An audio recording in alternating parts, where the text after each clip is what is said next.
I don't regret my efforts to build coalitions and find solutions. Tonight on Connecticut's news station, history made on Capitol Hill. The Speaker of the House has been ousted in a vote led by members of his own party. We'll have the latest in what comes next for Congress.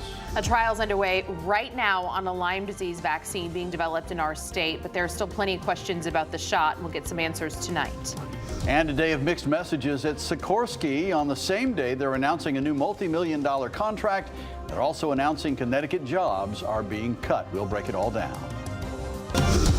Now at 10, this is Fox 61, Connecticut's news station. And we begin tonight on Capitol Hill, where for the first time in U.S. history, the Speaker of the House has been ousted from his post. Thanks for joining us here on the News at 10. I'm Brent Harden. And I'm Sarah Sanchez. California Congressman Kevin McCarthy is no longer the top Republican in the House. A member of his own party orchestrated today's vote on a motion to vacate. Now, McCarthy was ousted with a vote of 216 to 210. That gives him the second shortest tenure ever as House Speaker. And it's a role he says he will not seek again. And shortly after the vote, he addressed the media saying that while he was upset he lost today's vote, he still feels fortunate to have served. Doing the right thing isn't always easy, but it is necessary. I don't regret standing up for choosing governance over grievance. It is my responsibility. It is my job. I do not regret negotiating. Our government is designed to find compromise. I believe I can continue to fight, maybe in a different manner. I will not run for Speaker again.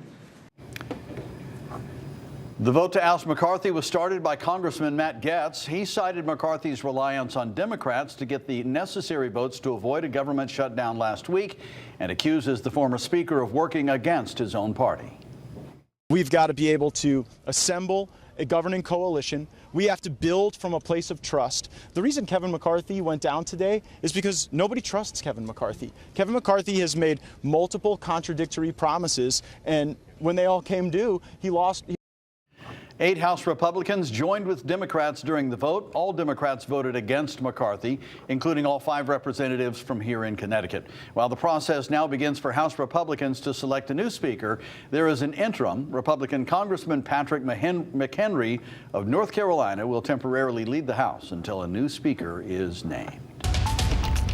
All right, turning to the forecast now. We have good news for the rest of the week, but bad news for the weekend. Yeah, always. Nice weather is expected to continue, but the question is when we'll see rain next. There's always rain. Here's Chief Meteorologist Rachel Frank with the latest. Hi, Rachel. Always rain, and always rain for the weekend. Not a total washout, though, but we'll be talking about that coming up in just a little bit. For now, though, it was warm out there today. A little bit of a trip back to late summer. Today's high temperature, 83 degrees, the record high temperature for the date. Just 2 degrees shy. It was 85. We didn't get as close along the shoreline, but still above average pretty much across the board. And we've got one more day just like it in store for tomorrow. Right now we're looking at temperatures that are in the 60s to right around 70 degrees.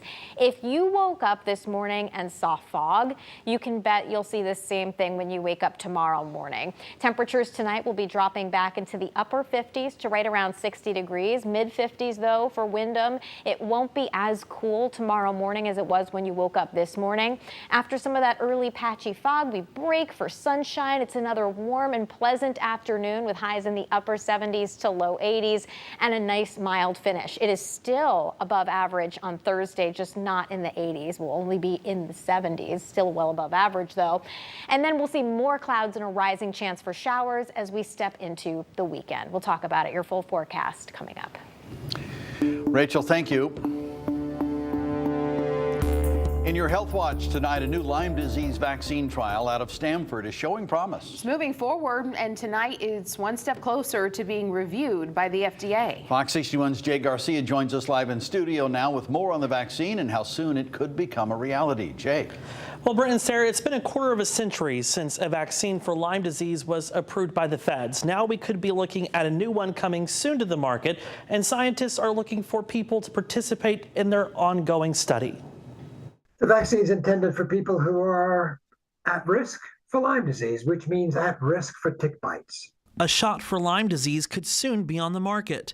Researchers with Pfizer and Stanford Health are working on the vaccine for the tick-borne virus that has a long history in Connecticut. Now in phase 3, the study is evaluating whether the vaccine is safe and effective. Obviously, we're focused on safety, and right now we feel pretty confident that this is a safe vaccine. We hope it will prove to be as effective as we would like. Volunteers who take part in the study will be vaccinated in the spring or fall and then will receive a booster for the next 2 Lyme disease seasons. So, how does the vaccine work? When the tick feeds on you, it sucks up a little bit of blood. That's its meal. In that blood now, after the vaccine, will be antibodies, and those antibodies attack the bacteria in the tick, which prevents the tick from infecting you with the bacteria.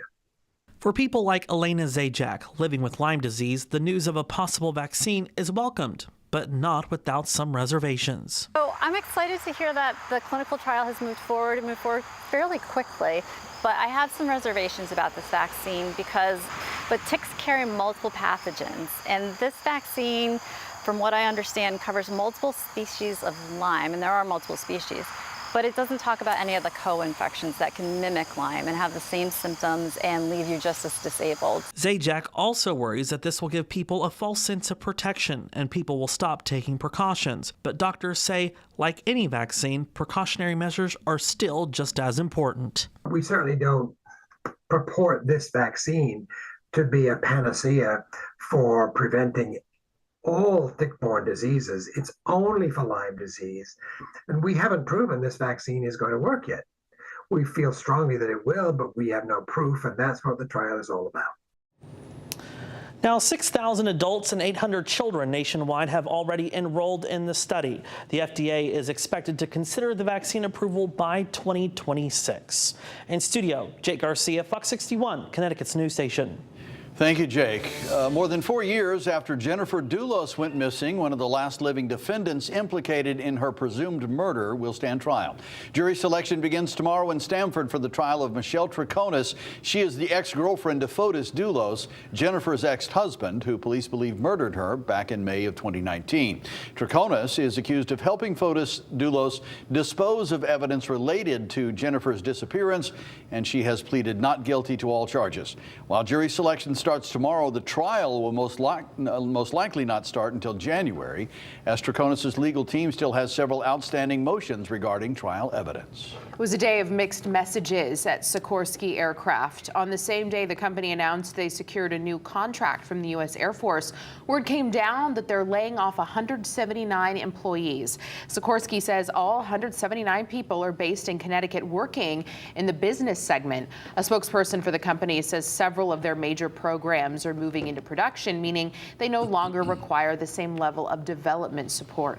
They're also citing material shortages, which is hurting profits. The contract announced today with the Air Force is worth $650 million. Sikorsky will upgrade combat rescue helicopters. The layoffs will happen soon. Well, the Department of Transportation is looking to hear from the public about proposed changes to bus and rail service here in Connecticut. And tonight, the second of 4 public hearings was held in Hartford. Fox 61's Gabby Molina joins us live from Hartford with more on how the changes would impact the area. Gabby. Brent and Sarah, in addition to a proposed 4.5% rail fare increase, there are several proposed changes to service that would impact people around the state, and that includes eliminating some bus routes and creating new ones. For many in Connecticut, public transportation is crucial. So public transportation, bicycles, scooter programs, the fast track, it's all really important to people who want to get to work, get to school, and get to community resources. But soon, there could be changes coming to the buses and trains people use to get around. The Department of Transportation's proposal involves eliminating some bus routes, restructuring others, and decreasing some service frequency to match current needs. Where you might see bus routes being removed, what we did was we consolidated bus routes to really try and serve as many riders as possible. That means adding new routes too. 1 in the CT Transit Hartford division, 2 in the New Haven division, and improvements to frequency on 2 CT fast track routes. The goal is to connect more people to major job centers, Not necessarily during the 9 to 5 hours. So we heard from a lot of people, they have not traditional work hours. So more service on nights, more service on weekends. When it comes to trains, ridership on the CT Rail Hartford line is back to 90% of what it was before the pandemic. Service won't change there, but there are proposed cuts in other parts of the state. The Shoreline East, which has only seen 30% of ridership return, could see some of the largest impacts. Want to make sure that they don't cut any service, as well as our big challenge is to see if maybe they could provide a bus that goes from New London, where the train comes in, to Groton. The DOT's proposal is based off the state budget that calls for cuts, but advocates argue there should be more funding for transportation. We should be spending more money on trains, more money on public transportation. We need better air quality, and we need better service for people that can't afford to drive a car in Connecticut. The next public hearings will be held via Zoom tomorrow, but there are several other ways that you can submit comment. We have information on how to do so on our website, fox61.com. Live in Hartford, Gabby Molina, Fox 61, Connecticut's news station.